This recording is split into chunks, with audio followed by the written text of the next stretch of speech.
screen saya di jendela Bapak Ibu kawan-kawan. Muncul Pak, muncul. Ada. Muncul Pak. Sudah ya? Sudah, Oke. sudah. Baik. Ya, sekarang silakan disimak ya. Dibuka apanya? Buka kameranya ya.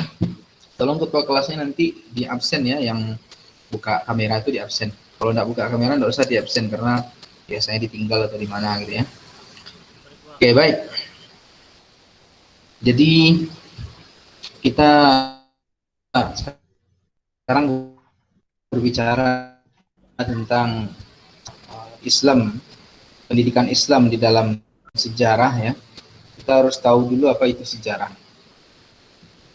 Baik, sejarah itu secara bahasa ya, itu bisa berasal dari kamu kita Pak, suaranya putus-putus Pak. pakai Suaranya hilang Pak. nah ya. Namun secara Suaranya hilang Pak. maknawi itu Suaranya putus-putus Pak, nggak jelas. dua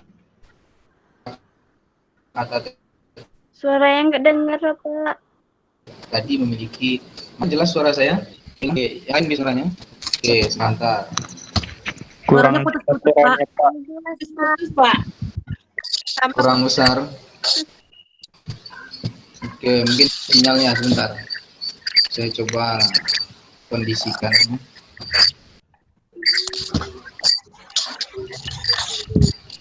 Oke. Baik, yang lain coba yang mic-nya belum mati dimatikan dulu ya. Kadang bisa jadi karena pengaruh mic yang lain itu ya. Oke. Bentar ya. Oke, sudah jelas suara saya ya? Sudah dengar belum? Sudah Pak. Ya, kalau putus-putus biasanya oke. Kalau putus-putus biasanya karena pengaruh sinyal kayak kalau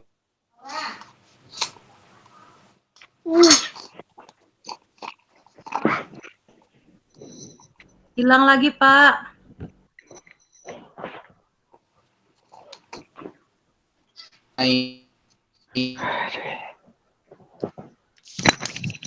Nggak ada suara Pak. Oke. Suaranya putus-putus Ya, Pak. jaringan nih. Oke, sebentar. Jaringan saya kayaknya. Ya, ini saya coba pakai alternatif wifi lain, pakai hotspot pribadi kayaknya nih. Oke, ini udah jelas belum? Ini udah pakai HP saya nih. Jelas Pak. Sudah, Pak. Oke, sip. Oke, Sudah, Pak. berarti memang wifi kampus ini kayaknya bayarnya telat kayaknya nih. Oke, baik. Kita lanjut ya. Jadi berbicara tentang sejarah, kita harus tahu dulu, harus paham dulu apa itu sejarah. Sejarah asal katanya menurut para ahli itu yang pertama dari kata syajaratun. Syajaratun itu artinya pohon. Pohon, dia punya akar, punya batang, punya ranting, punya dahan dan sebagainya. Jadi dia apa namanya tuh, bercabang-cabang ya, mengalir. Atau tarikh ya, memang artinya adalah sejarah. Nah,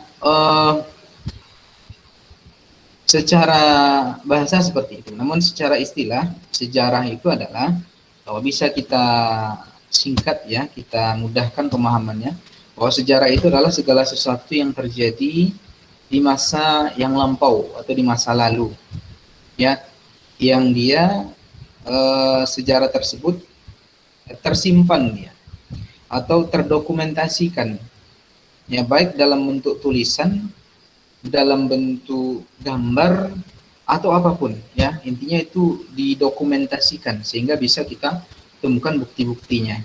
Jadi segala sesuatu yang diceritakan orang tentang masa lampau dan ada buktinya, ya bisa terdokumentasikan dia, maka bisa dikategorikan sebagai sejarah.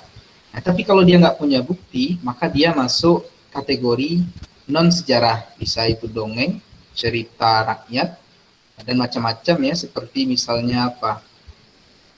Cerita Sangkuriang ya. Sangkuriang itu banyak dari ceritanya itu yang tidak terdokumentasikan. Maka sekarang yang sampai ke kita ceritanya itu tidak bisa kita terima kebenarannya. Nah, ini berbeda dengan sejarah.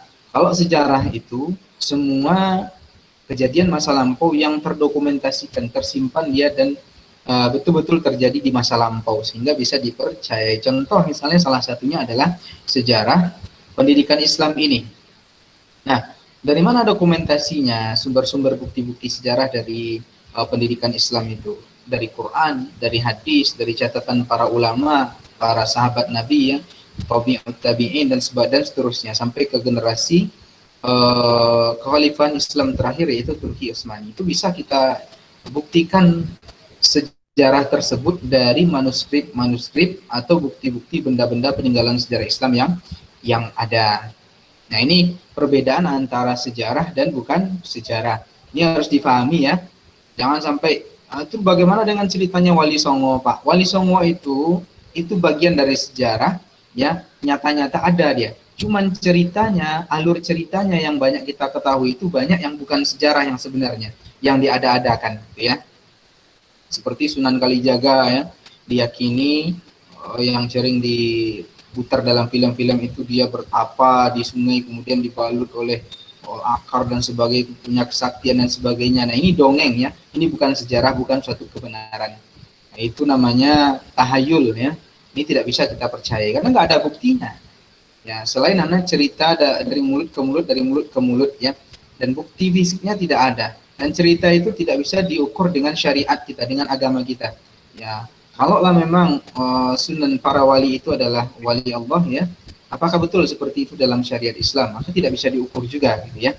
Oke, baik, sampai di sini jelas ya perbedaan secara prinsipal antara sejarah dan non sejarah ya, yang bukan sejarah.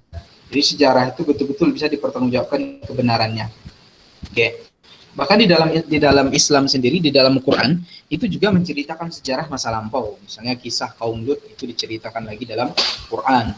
Ya, dan itu pasti terjadi karena Allah yang mengatakannya di dalam Quran. Kemudian cerita tentang Nabi Ibrahim, tentang Nabi Yusuf, cerita tentang Ashabul Kahfi, dan itu betul-betul terjadi. Cuman nanti banyak perbedaan pendapat di antara para ulama ya tentang versi ya, mana yang lebih kuat, mana yang lemah itu ya. Nah, ini hal biasa dalam sebuah ilmu ya. Oke. Nah, lalu bagaimana dengan sejarah pendidikan Islam? Oke. Berarti kalau kita berbicara tentang sejarah pendidikan Islam, maka kita berbicara dari awal mulai Nabi berdakwah ya. Sejak Nabi diutus menjadi Rasul. Tapi sebelum itu bukan masuk atau bagian dari sejarah pendidikan Islam. Nah, kalaupun misalnya kita review sedikit mengenai kondisi Arab pra-Islam, ini hanya gambaran saja untuk pengantar sejarah pendidikan Islam. Ya, bagaimana kemudian perubahan yang dibuat oleh Nabi antara sebelum Islam dengan setelah Islam, pra-Islam ya, dan pasca Islam. Jadi ada kondisi Arab pra-Islam dan ada pasca Islam. Nah, jadi Nabi diutus sebagai Rasul ya setelah umur 40 tahun. Maka sejak itulah mulai sejarah pendidikan Islam berawal. Ya, ketika Nabi menerima wahyu untuk menjadi seorang Rasul. Ya, oke, itu prinsipnya. Lalu sampai kapan sejarah pendidikan Islam ini berlangsung? Ya, sampai saat ini. Ya, ketika kita saat ini hidup ya, kita sedang menulis sejarah.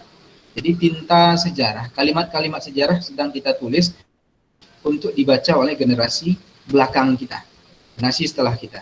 Maka supaya sejarah kita itu dibaca dengan baik ya, supaya orang-orang nanti membaca sejarah kita itu dengan bangga, maka harus kita ukir dengan tinta emas gitu. Oke. Jadi sejarah pendidikan Islam akan terus berlangsung sampai Islam itu sudah tidak ada di muka bumi ini ya, sampai hari kiamat gitu ya. Oke. Tapi awalnya adalah ketika Nabi mulai berdakwah. Baik. Lalu bagaimana sebetulnya kondisi Arab pra-Islam atau dunia pra-Islam pada waktu itu ya, terutama Arab ya. Nah, di Arab itu sebelum Islam datang, sebelum Rasul berdakwah, itu kondisi masyarakatnya sangat jahiliyah sekali. Ya, mereka bahkan orang Arab itu dikenal oleh suku-suku lain atau bangsa lain sebagai wilayah yang terpinggirkan gitu ya, tidak berpendidikan. Ya, jahiliyah ya. Makanya bahasa jahiliyah itu maknanya ya bodoh, sebodoh-bodohnya ya.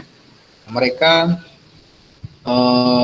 pakai hukum rimba ya, atau pakai tradisi mereka untuk memutuskan segala sesuatu, dan pendidikan pada waktu itu belum berjalan gitu ya, belum berjalan, hanya tradisi saja yang berjalan dari generasi ke generasi ya, seperti mewariskan tradisi budaya gitu ya. Nah, sementara pendidikan yang seperti kita maksud tidak ada pada waktu itu, nggak ada sekolah, nggak ada belajar tulis baca, bahkan banyak orang Arab itu yang tidak bisa tulis baca, termasuk Nabi sendiri adalah Nabi ummi ya, Nabi yang tidak bisa tulis dan baca, tapi bukan berarti Nabi bodoh gitu ya, karena ini salah satu rahasia Allah di sini, kenapa kemudian Nabi tidak pandai tulis baca ya, karena kalau pandai tulis baca orang akan mengatakan bahwa Nabi ini yang nulis Al-Quran gitu ya, karena dia dianggap sebagai orang yang pintar cerdasnya, tapi Allah buat Nabi tidak bisa tulis baca gitu ya. Oke. Arab pra-Islam itu jahil sekali, bodoh ya. Jadi terbelakang sekali. Bahkan Romawi pada waktu itu tidak melirik Arab itu sebagai salah satu target jajahannya, karena dianggap terpinggirkan. Namun setelah Islam datang, orang menjadi berpikir, mempertimbangkan Arab ini, ya, Jazirah Arab ini, semenanjung Arab ini. Kenapa? Karena geliatnya yang begitu luar biasa. Apalagi sejak Nabi sudah membangun peradaban Islam baru di Madinah ya.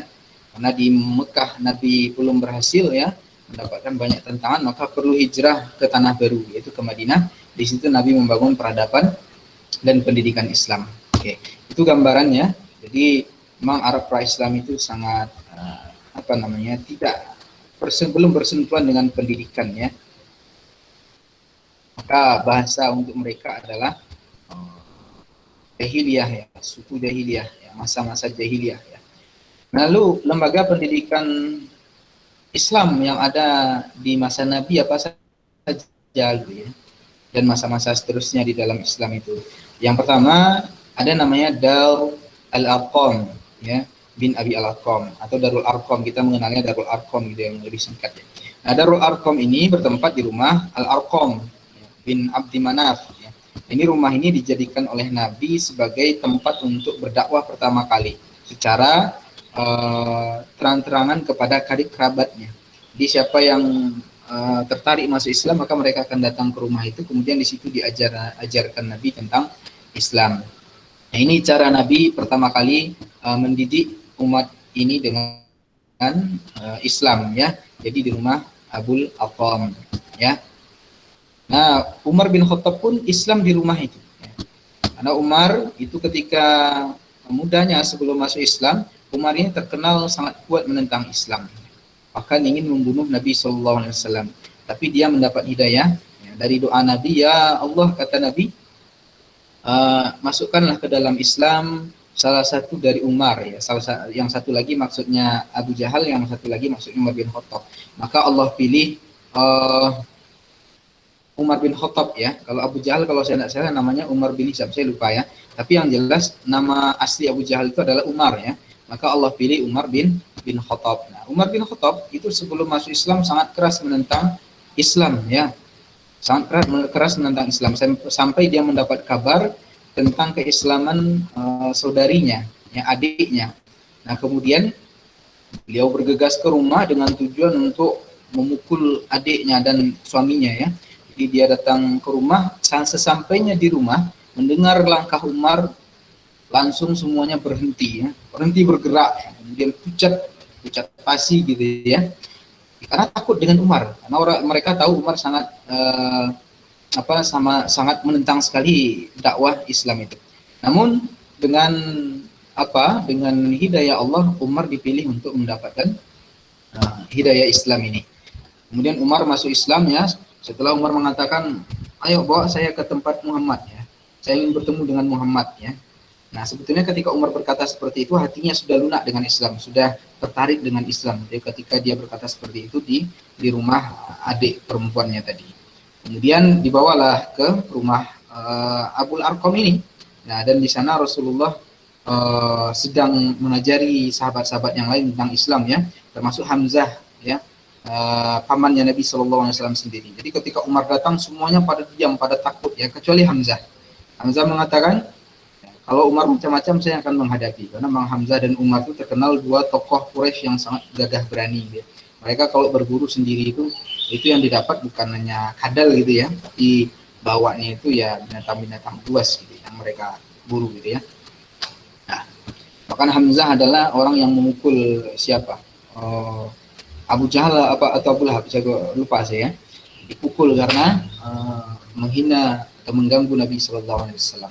Jadi ini tempat pendidikan pertama kali yang ada dalam Islam adalah Darul Arqam, itu rumahnya Abul Arqam ya, yang diwakafkan untuk Nabi dalam berdakwah. Kemudian dalam perkembangannya ya, ketika masa kekhalifahan nanti ya, sebetulnya setelah masa Nabi ada masa Khulafaur Rasyidin ya, 4 sahabat terbaik Nabi, yaitu Abu Bakar As-Siddiq, Umar bin Khattab, kemudian Utsman dan Ali. Di masa ini juga berlangsung pendidikan Islam ya. Nah, pada masa ini sahabat-sahabat sudah mulai banyak yang pandai tulis baca ya. Terutama setelah masuk Islamnya sahabat-sahabat yang dari Persia, yang dari luar Arab, yang mereka sudah bisa tulis baca. Nah, di situ sahabat-sahabat mulai belajar tulis baca dan sudah mulai menuliskan Quran di pelupa-pelupa kurma, di batu, di kayu ya. Kemudian ini berkembang terus ya sampai masa Ali bin Abi Thalib ya. Nah, kemudian kutab ya, kutab. Nah, ini sekarang mungkin tidak asing di telinga kita karena kutab ini sekarang sudah mulai dimunculkan lagi ya. Salah satunya di Pekanbaru ada kutab Al-Fatih ya, dulu kutab As-Sakinah namanya, yang di area yang kedua dekat kebun sawit itu. Nah, kutab ini juga salah satu bentuk tempat pendidikan Islam di masa lampau dan sangat berjaya gitu ya. Nah, kutab ini awalnya hanya untuk anak-anak raja, tapi lama-lama berkembang untuk siapapun gitu ya. Ini sejarah kutab, nanti bisa dibaca ya. Oke. Kemudian setelah kutab ada lagi namanya masjid ya. Masjid ini sebetulnya sejak zaman Nabi sudah ada ya. Nah, di antaranya Nabi mendidik para sahabat itu adalah di masjid ya. Sehabis subuh Nabi berikan mereka penjelasan tentang Islam. Kalau ada wahyu turun Nabi jelaskan. Kalau ada masalah di antara mereka kemudian Nabi selesaikan di masjid. Nabi berikan solusinya. Pagi-pagi Nabi kalau sehabis sholat subuh Nabi itu biasanya menghadap ke arah jamaah gitu ya. Kemudian ditanya siapa yang bermimpi tadi malam ya. Kemudian kalau ada yang bermimpi Nabi tafsirkan, Nabi jelaskan ya apa tafsir mimpinya dan lain-lain, termasuk pendidikan perang juga di dalam masjid, membicarakan masalah-masalah umat juga di dalam masjid. Nah, dan ini biasa ya, dan sampai sekarang juga berlangsung ya. Contoh misalnya ibu-ibu kalau di rumah itu kan ada majelis taklim namanya, ini salah satu bentuk pendidikan yang dilakukan di masjid, atau MDA, MDTA dan sebagainya ya. Nah, ini ternyata sudah berlangsung dari dulu ya, bukan di zaman kita saja. Dan bahkan tempat pendidikan yang baik, yang Allah ridhoi, yang Allah berkahi itu di masjid ya. Siapa yang melangkahkan kakinya ke masjid untuk menuntut ilmu, maka satu langkahnya itu menghapus dosa, satu langkah menaikkan derajatnya. Kemudian dia kalau berjalan ke masjid menuntut ilmu, maka Allah, kalau dia mati dalam perjalanan itu, maka dia mati syahid ya. Dan banyak keutamaannya. Dan dikatakan bahwa majelis ilmu di masjid-masjid itu adalah salah satu tamannya taman surga ya. Nah, jadi siapa yang mau menjadi penduduk surga, maka dari sekarang biasakan bermain di taman surga, ikut pengajian gitu ya. Nah, kalau jarang ikut pengajian terus mimpi masuk surga, ya wallahu alam ya. Mungkin masuk tapi paling terakhir gitu ya. Karena cuma punya modal satu saja. Ya, nggak lepas keimanannya ya. Selama dia tidak batal keislamannya, maka dia akan masuk surga. Tapi di unyuk-unyuk dulu ya, di peyek-peyek dulu di neraka gitu ya. Oke. Lalu kemudian kita masuk ke puncak kejayaan pendidikan Islam ya. Ini kita tinjau kurikulumnya, bagaimana kurikulum pendidikan Islam di masa klasik gitu ya. Nah, pada masa Nabi yang pertama itu ya, masa Nabi Shallallahu Alaihi Wasallam, bagaimana pendidikan kurikulumnya? Jadi di masa Nabi pola pendidikan itu, materi pendidikan, kurikulum pendidikan itu adalah bersumber dari Al-Quran. Semuanya, ya. Siapa gurunya? Jibril alaihissalam. Ya. Jadi Jibril datang kepada Nabi menyampaikan wahyu, ya. Kemudian Nabi sampaikan kepada sahabat-sahabatnya, kepada orang-orang di sekitarnya pada waktu dan sampai kepada kita sekarang. Jadi kurikulum pendidikan di masa Nabi Shallallahu Alaihi Wasallam itu adalah Al-Quran, bersumber dari Al-Quran. Tapi ingat, jangan pernah katakan bahwa Al-Quran itu kitab kurikulum, itu salah besar ya. Al-Quran itu kitab suci, ya. Jadi semua kebenaran yang ada dalam Quran itu wajib kita yakini, wajib kita imani. Ya, beda dengan kitab kurikulum, ya buku kurikulum. Kalau kurikulum kan banyak salahnya, makanya sering direvisi. Di Indonesia aja udah berapa kali revisi kurikulumnya. Coba yang seumuran saya aja mulai dari CBSA dulu, catat bahan sampai habis ya. Ibu ada yang mungkin lebih ini dari saya ya. Bu Lamina, dulu apa kurikulum pertamanya Bu? Mungkin Ibu kelahiran tahun berapa Bu? Bu Lamina atau Bu Asyurah Miati ya. Nah, ini kan udah mungkin bukan CBSA dulu Bu ya. Saya kelahiran Ya. 75, Pak. 75, seumuran ibu saya. Apanya Bu? Kurikulumnya dulu. Kurikulum Ibu apa dulu? Waktu SD. Kalau kami yang CBSA itu pas saya ada di kelas 6 itu, Pak. Kelas Kalau 6 dulu ya. membaca, Kalau saya iya, memang membaca dari awal aja. CBSA. Membaca aja, belum ada kurikulum ya. Kayaknya belum Ya, ada. karena dulu. CBSA itu kurikulum terpanjang. Ya, Iya. selama Soeharto itu CBSA. Nah, itu kami dulu. Setelah CBSA ganti lagi. Waktu itu kurikulum apa namanya? Saya lupa. KTSP atau apa? Belum, KTSP. KBK dulu. Setelah KBK baru KTSP. KTSP ganti lagi K13 kalau saya tidak salah ya. Atau sebelum itu kayaknya ada lagi. Jadi kurikulum itu salah terus di Indonesia, tak pernah benar. Nah, jadi kalau kita katakan Quran itu kitab kurikulum, ya salah gitu ya. Tidak betul. Maka Quran itu kitab suci ya. Dia nggak akan pernah berubah dan kebenarannya mutlak. Jadi apa yang ada dalam Quran wajib kita yakini, wajib kita imani bahwa itu benar. Ya, kalau salah menurut akal kita berarti akal kita bermasalah. Nah, cepat-cepatlah konsultasi ke Tampan ya. Berarti ada yang tidak beres tuh. Karena banyak orang sekarang menyalah-nyalahkan Quran. Quran katakan tutup auratmu, julurkan jilbabmu. Oh, itu budaya Arab katanya kan. Dia ada yang bermasalah. Karena contohnya dari para sahabat dan para istri Nabi ya, sahabiah, itu semuanya menutup aurat ya. Setelah turun perintah hijab semua menutup auratnya. Kaum muslimin menutup aurat. Cuma nanti ada khilafiyah ya, bercadar atau tidak bercadar itu kan khilafiyah ya. Tapi kalau menutup auratnya ya bagi perempuan selain muka dan telapak tangan itu wajib gitu ya. Kalau pendapat Maliki kaki bukan aurat ya, itu kan khilafiyah. Tapi yang jelas aurat-aurat kita ini yang selebihnya itu harus ditutup terutama bagi yang perempuan. Nah, itu jelas sekali dalam Al-Qur'an surah An-Nur ya. Nah, ini kurikulum di masa Nabi Shallallahu Alaihi Wasallam. Ini Mahmud Yunus ya, seorang ahli tafsir ya dari Batu Sangkar nih, orang kampung saya nih ya. Pendidikan keagamaan ya, pada waktu Rasulullah di Mekah ini bentuknya adalah membaca dengan nama Allah yang semata, jangan mempersekutukannya dengan berhala. Ya. Ini bentuk-bentuk pendidikannya. Jadi tauhid yang ditanamkan ya.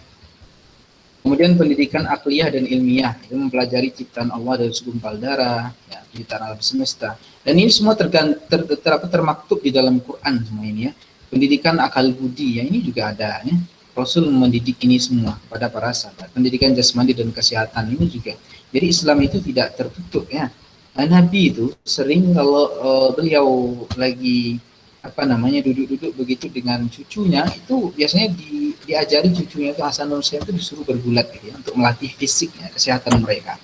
Nah, bahkan Nabi sendiri sering menonton orang-orang Arab Afrika itu ya, orang-orang Afrika itu bermain bermain pedang ya.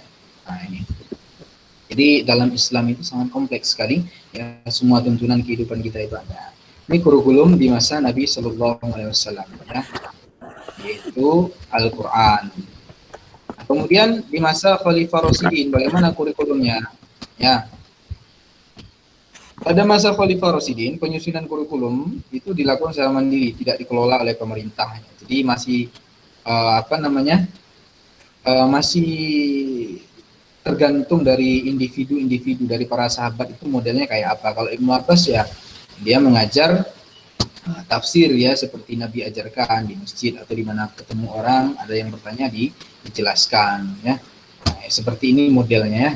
Tetap kurikulum mereka pada waktu itu masih berlandaskan kepada Quran ya, sesuai dengan yang Nabi ajarkan. Tapi mulai nanti sudah ada pandangan-pandangan atau pendapat-pendapat yang mungkin berbeda di antara para sahabat, dan itu biasa berbeda dalam kebaikan ya. Mereka tidak pernah berbeda untuk maksud kemaksiatan. Jadi perbedaan mereka itu adalah untuk kebaikan. Salah satu contohnya misalnya Abu Bakar dan Umar itu pernah berbeda pendapat tentang siapa yang diangkat menjadi panglima perang untuk menaklukkan Syam gitu ya. Nah, ketika masa Abu Bakar memerintah, yang diangkat adalah Khalid bin Walid. Khalid bin Walid. Ketika mulai memasuki Al-Quds ya, Umar bin Khattab tidak setuju. Nah, Umar bin Khattab lebih setuju Abu Ubaidah bin Jarrah yang menjadi panglima perang. Namun Abu Bakar tidak mau ya di masa Abu Bakar. Nah, ini perbedaan hal biasa ya, karena cara pandang yang berbeda. Tapi tujuannya sama-sama baik. Nah, tapi setelah nanti Abu Bakar meninggal, Umar jadi khalifah, langsung diganti Khalid jadi bawahannya, Abu Ubaidah jadi panglima perangnya. Dan ini tidak menjadi masalah di antara sahabat. Bahkan Khalid bin Walid pernah ditanya oleh sahabat yang lain kan, apakah kamu tidak kecewa gitu diganti dari seorang panglima besar nih, ya panglima mungkin kalau sekarang jenderal Polri-nya ya, atau kalau di TNI itu ya panglima TNI tertinggi ya, kemudian dijadikan bawahan biasa. Oh, kamu nggak kecewa, kata sahabat yang lain kepada Khalid. Loh, kata Khalid, saya perang itu, saya menjadi panglima itu bukan karena Umar, tapi karena Allah. Gitu ya. Nah, jadi berbeda mereka itu biasa. Beda dengan kita sekarang. Ya, diturunkan dari kepala sekolah sama yayasannya, ngambek ya, terus nggak mau datang lagi ke sekolah, ya, nggak mau ngajar lagi, misalnya itu ngajar tapi nggak serius misalnya kan. Ini jangan sampai seperti itu ya. Atau misalnya dari wali kelas dijadikan biasa misalnya kan. Nah, ini harus sabar ya. Sabar. Pak, boleh bertanya, Pak? Jadi apa? Ya. Pak, boleh bertanya, Pak? Oke, ya silakan. Begini, Pak, Boleh, kurikulum pendidikan Islam pada Khulafaur Rasyidin itu kan pada waktu pemerintahan yang lain kan tidak tidak dikelola oleh pemerintah. Kecuali pada masa Umar itu kenapa, Ya. Pak? Ya, gini. Di masa Abu Bakar itu kan sebentar ya, kalau saya tidak salah nggak sampai 2 tahun Bu. Dan di masa itu pertama keadaan masih bersedih, kemudian Abu Bakar sibuk dengan memerangi nabi-nabi palsu, kemudian orang-orang munafik yang nggak mau bayar zakat. Jadi kesibukan Abu Bakar di situ. Sementara di masa Umar sudah mulai kondusif, nabi palsu udah nggak ada lagi. Jadi gangguan-gangguan dari yang seperti itu nggak ada, sehingga Umar mulai berpikir tentang bagaimana pendidikan ini dikelola. Itu salah satu faktornya itu. Ya, yang sangat berpengaruh sekali. Oke, ada lagi yang lain silakan. Ya, boleh kalau mau bertanya ya, silakan. Fadil mau tanya, Fadil.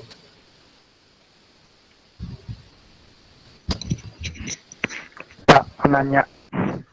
Oke, silakan. Sebelum agama Islam ada, nabi-nabi sebelumnya pakai agama apa, Pak? Jadi gini, nah ini kita luruskan persepsi kita samakan persepsi kita. Karena selama ini sebagian orang disesatkan persepsinya oleh definisi-definisi dan kategori-kategori orang-orang Barat. Jadi selama ini ternyata Bapak Ibu, kita diajak melihat Islam, orang Barat melihat Islam, ini salah. Jadi kita lihat Islam itu dengan kacamata orang Islam, jangan pakai kacamata orang Barat. Kalau pakai kacamata orang Barat, orang Islam itu dituduh terorisme lah, radikal lah, dan macam-macam itu tadi. Nah, mulai sekarang pakai kacamata Islam, kacamata Islam untuk nilai Islam dan oke. Jadi gini, sejak awal manusia ada ya, Nabi Adam diciptakan, agama itu adalah agama Islam. Agama yang dibawa adalah agama Islam. Jadi Nabi Adam itu Islam agamanya, agama tauhid, ya, agama tauhid. Terus kok sampai ada Pak agama Nasrani, Majusi, Yahudi, ya. Kalau Majusi itu bukan agama yang turun dari langit, ya, nggak punya kitab suci, itu hasil pemikiran orang-orang Persia. Jadi mereka menyembah api karena menganggap api itu Tuhan mereka. Tapi kalau Nasrani dan Yahudi itu punya kitab suci, ya, Taurat dan Zabur, kemudian Injil, ya, orang-orang Nasrani. Nah, Yahudi Nasrani ini sebetulnya bukan nama agama, tapi nama umatnya. Jadi umat Nabi Musa itu disebut dengan umat Yahudi, Nabi Isa umat Nasrani. Kemudian supaya apa nih dikelompokkan sama orang supaya berbeda, mungkin orang pakai istilah, kemudian ada agama Majusi, kemudian ada agama Nasrani, ada agama Yahudi, ya. Sebetulnya definisi agama sendiri itu apa gitu, ya. Agama itu artinya kalau secara bahasa letternya tidak kacau, ya, supaya tidak kacau. Atau kalau bahasa Arab namanya ad-din. Ad-din itu artinya tata aturan, ya. Maka agama Islam berarti pakai tata aturan hukum Islam. Agama Yahudi tata aturan hukum Yahudi, pakai Taurat, ya. Nasrani pakai Injil gitu, ya. Nah, jadi sebetulnya hakikatnya agama itu cuma satu, yaitu Islam. Sementara untuk penamaan yang lain itu berdasarkan dinisbatkan kepada umatnya. Jadi dakwah dari Nabi Adam sampai Nabi Muhammad itu Islam, tauhid, ya. La ilaha illallah. Yang enggak ada Tuhan selain yang berhak disembah kecuali hanya Allah, itu agama Islam, ya. Nabi Ibrahim itu agamanya apa? Agama Islam. Ya, makanya Nabi Muhammad itu melanjutkan apa yang didakwahkan oleh Nabi Ibrahim, yaitu Islam. Jadi itu, ya, harus disamakan persepsinya. Tapi kalau keyakinan-keyakinan banyak, misalnya di Arab, ya, keyakinan apa yang dianut oleh orang Arab, Pak? Animisme, dinamisme. Mereka menyembah berhala, menyembah roh-roh, ya. Kemudian mereka sedikit juga masih jalankan tradisi beragamanya Nabi, karena mereka keturunan dari Nabi Ibrahim, ya, melalui Nabi Ismail, ya. Nah, itu. Baik, ada lagi? Kalau enggak kita lanjutkan, ya, yang tadi. Baik, itu, ya, sekilas tentang bagaimana kurikulum di masa Khulafaur Rasyidin. Oke, kemudian pada masa dinasti Umayyah. Nah, pada waktu ini pendidikan Islam itu bersifat desentrasi, ya. Jadi kajian ilmu yang ada pada periode ini berpusat di Damaskus, ya, Kufa, Mekah, Madinah, Mesir, Cordova, ya. Ini pusat-pusat, ya. Jadi bukan terpusat di ibu kota Bani Umayyahnya, dinasti Umayyah, tapi sudah di pusat-pusatkan di beberapa daerah, ya, termasuk Mekah dan Madinah. Itu maksudnya desentrasi, ya. Nah, pada masa ini pendidikan Islam sudah mulai boleh dikatakan modern, ya, karena sudah dikelola oleh pemerintah, ya. Sudah ada kurikulumnya, bahkan sudah ada yang pemerintahnya itu menunjuk satu mazhab itu sebagai mazhab yang harus diajarkan di sekolah-sekolah. Nah, ini modelnya terjadi pada dinasti Umayyah. Begitu juga di masa dinasti Abbasiyah, ya. Nah, ini bentuk-bentuk kurikulumnya nanti silakan dibaca, ya, apa kurikulum pendidikan bawah, menengah, dan tingginya. Ya, kalau saya jelaskan nanti nggak cukup waktunya, ya. Nah, kemudian bentuk-bentuk disiplin ilmunya apa saja yang diajarkan, ya, banyak, ya. Yang penting itu tulis baca, arti kata, gramatika, ya, sastra Arab, ya. Nah, macam-macam, ya, dagang, kimia, ya. Bahkan pada masa inilah disebut dengan masa kejayaan Islam, ya, pada masa dinasti Umayyah dan dinasti Abbasiyah ini. Nah, ini masa emas dalam sejarah Islam yang berlangsung ratusan tahun itu. Oke. Jadi sudah terkelola dengan baik oleh pemerintah pendidikan. Bahkan di masa ini muncul para ahli dari Islam, ahli yang bikin pesawat, yang bikin robot, ya, yang punya rumus matematika, aljabar, ya. Kemudian Al-Jabiri, penemu prinsip robotik itu, ya, jam pasir, ya. Kemudian yang membuat pesawat itu, kemudian yang menemukan apa namanya lensa, itu juga orang Islam sebetulnya. Kemudian diakuisisi oleh orang-orang Barat, ya. karena mereka curi ilmu pengetahuan itu dari Islam ketika mereka menghancurkan pustaka Islam terbesar di Baghdad pada waktu itu. Ya, oke. Sampai di sini ada pertanyaan? Silakan. Pak, saya tanya Pak. Oke, silakan. Di antara jasa dinasti Umayyah dalam bidang pendidikan, menurut Hasan Langgung adalah menekankan ciri ilmiah pada masjid sehingga menjadi pusat perkembangan ilmu dalam tahap perguruan tinggi dalam masyarakat Islam. Maksudnya gimana, Pak? Ya, jadi gini ya. Pada masa itu yang menjadi sentra pendidikan atau pusat pendidikan bukan sekolah, bukan madrasah, ya, tapi masjid. Jadi di masjid itulah ilmu pengetahuan itu diajarkan, pengetahuan terutama ilmu agama, ya. Begitu juga dengan sains. Jadi masjid pusatnya, Bu. Sentranya adalah masjid. Kalau sekarang apa contohnya, Pak? Ibu nanti kalau Ibu udah umroh, Bu, atau naik haji belum? Umroh udah, Pak. Sudah. Ibu pernah ke Masjid Madinah ya? Iya. Oke. Masjid Madinah apa yang Ibu lihat kalau masuk ke masjid itu? Ada nggak halakoh, majelis-majelis ilmu yang banyak di situ? Setiap pintu masuk ada majelis ilmu. Ya? Iya, ada. Itu modelnya, Bu. Itu modelnya dulu. Jadi masjid itu seperti itu dulu. Nah, sekarang di Pekanbaru itu model seperti itu nanti di Jalan Melati itu ya. Jadi masjid itu sebagai sentra pendidikan, nggak sekolah. Jadi anak-anak, murid-murid itu, penuntut ilmu itu, tolib itu belajar di masjid, bukan di sekolah. Ya. Jadi di masjid diajarkan Quran, tafsir, hadis, ilmu pengetahuan dan sebagainya. Jadi pada waktu itu model pendidikan itu. Kalau sekarang kan enggak, kita punya sekolah, punya lembaga-lembaga ya. Karena mungkin di masjid batas untuk mengelola itu. Sekarang di Pekanbaru ada modelnya MDA, ya mungkin masih berjalan di masjid sebagian. Kadang juga sudah ada punya bangunan sendiri kan di luar masjid. Itu Bu ya. Baik, ada lagi? Pak. Yang lain? Ya, silakan. Berarti kurikulum yang pada zaman dahulu itu pada Rasulullah itu masih tetap dipakai juga sebagian pada masa sekarang ya Pak? Kan Pak? Tetap ada kurikulum rendah, menengah, dan tinggi seperti membaca Al-Quran yang rendahnya. Menengah itu udah Al-Quran dan tafsir di tingkat hafalan. Berarti masih dipakai juga ya Pak sebagian? Ya. Bukan sebagian ya, karena tadi yang saya katakan bahwa kurikulum di masa Nabi itu adalah Al-Quran. Jadi kalau kita berbicara tentang pendidikan Islam, maka harus semuanya kita pakai, bukan sebagian. Nah, cuman di masa Nabi belum berkembang seperti sekarang, ya. Maka dia terkesan hanya sebagian mengajarkan Quran. Memang di masa Nabi cuman Nabi mengajarkan Quran, tafsirnya, ya cara beribadah dan sebagainya kan dia diajarkan sekarang juga kan. Nah, tidak berkembang seperti sekarang. Nah, kalau kita berkaca atau kembali kepada definisi kurikulum itu sebetulnya kan kurikulum itu tidak hanya sekedar mata pelajaran yang diajarkan, tapi semua yang berkaitan dengan sekolah itu namanya kurikulum. Misalnya anak itu pakai sepatu apa, warnanya apa, ya baju apa, hari apa, itu namanya kurikulum. Jadi kurikulum itu sampai ke situ. Nah, kalau materinya memang itu semua yang diajarkan Nabi mestinya diajarkan di sekolah-sekolah kita. Tapi sayang seperti itu. Ya.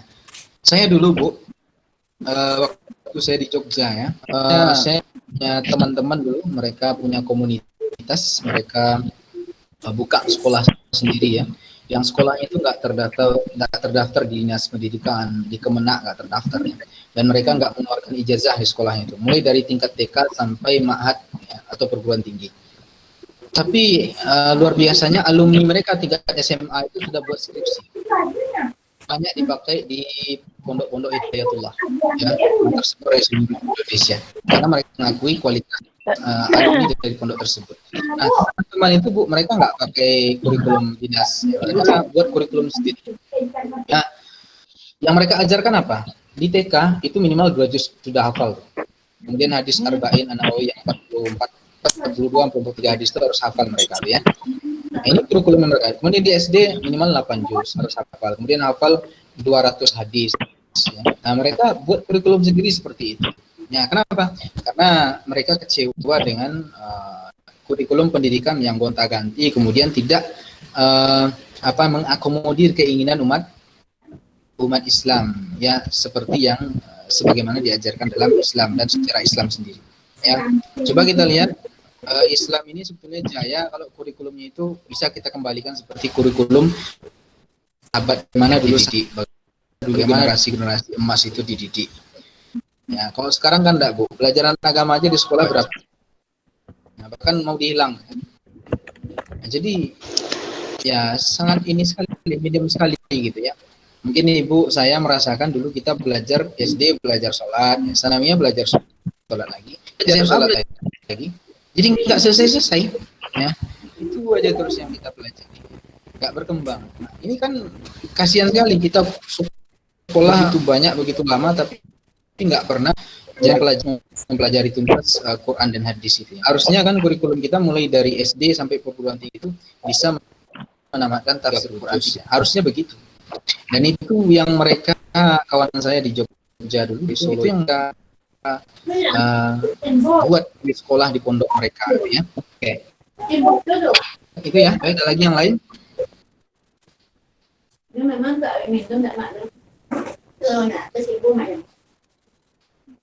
Oke, ada yang lain? Pak, izin bicara, Pak. Silakan. Oke, silakan. Pak. Silakan.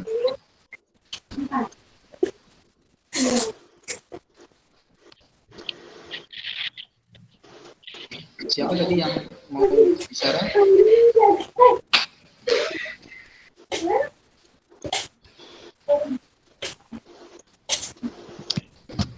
Pak, saya menyampaikan pesan dan teman kita, Lestari Afridawati, menanyakan, tapi dia ketik pada pesan, Pak. Ya, apa tuh? Silakan.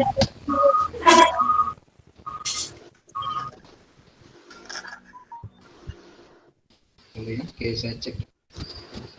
Oke. Terima kasih, Pesannya Pak. di WA atau ya di WA atau di Google Meet Bukan, pesannya? masih pesan di apa nih, Pak? Di Google Meet nih. Soalnya dia nggak bisa buka kamera, nggak bisa bicara karena dia. Oh ya, oke, sudah. Oke, sebentar ya. Terima kasih, Pak. Saya cek ya, sama-sama.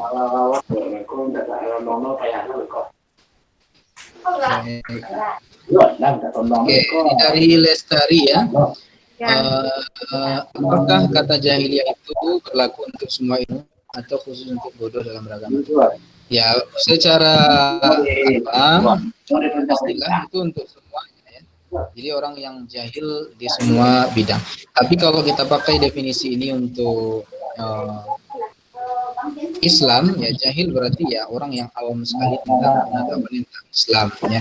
Tapi kalau dia alim tentang Islam, kemudian tidak paham matematika, tidak paham ilmu geografi dan sebagainya, dia bukan orang jahiliyah.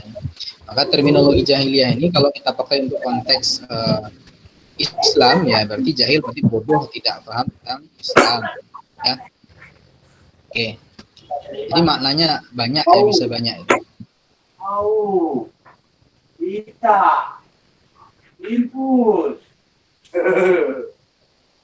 Oke. Kemudian ada lagi? Oke. Baik, jadi ini sudah mulai asar sudah mulai mau masuk ya. Baik, ya, sama-sama Lestari ya, Wayaki. Baik. Jadi karena asar sudah masuk, saya kira untuk diskusi kita kita cukupkan sampai di sini ya. Nanti kita sambung di pertemuan berikutnya. Nanti habis asar silakan kawan-kawan ya semuanya berikan komentar atas apa yang kita bahas tadi ya. Diketik saja boleh ya, bagaimana komentarnya mengenai materi tadi tentang sejarah pendidikan Islam ya, bagaimana Islam itu di masa awal-awalnya, kemudian bagaimana kurikulumnya ya di masa Nabi, kemudian di masa Khulafaur Rasyidin ya, dan seterusnya tadi yang saya jelaskan. Silakan dikomentari. Nanti setelah asar kita lanjutkan ya. Nanti kita masuk lagi jam berapa? Selanjutnya kita diskusi di WA saja ya. Ya sampai waktu berakhir nanti. Oke. Baik, Pak. Berarti kita bikin kesimpulannya nanti dikirimnya lewat grup WA, Pak. Ya, di WA saja. Oke. Komentar ya, bukan kesimpulannya. Komentarnya, pendapatnya tentang apa yang sudah kita diskusikan di sini tadi. Baik, Oke. Pak. Oke, baik. Nanti saya tunggu ya, mulai jam berapa lagi ya? Asar sebentar lagi nih. Jam 3.45 lah kita mulai lagi ya. Di grup untuk pertemuan di apa ini kita cukupkan sampai di sini. Kita tutup dengan kafaratul majlis. Subhanakallahumma bihamdika asyhadu an la ilaha illa anta astaghfiruka wa atubu ilaik. Assalamualaikum warahmatullahi wabarakatuh. Waalaikumsalam warahmatullahi wabarakatuh. Oke, silakan bagi yang mau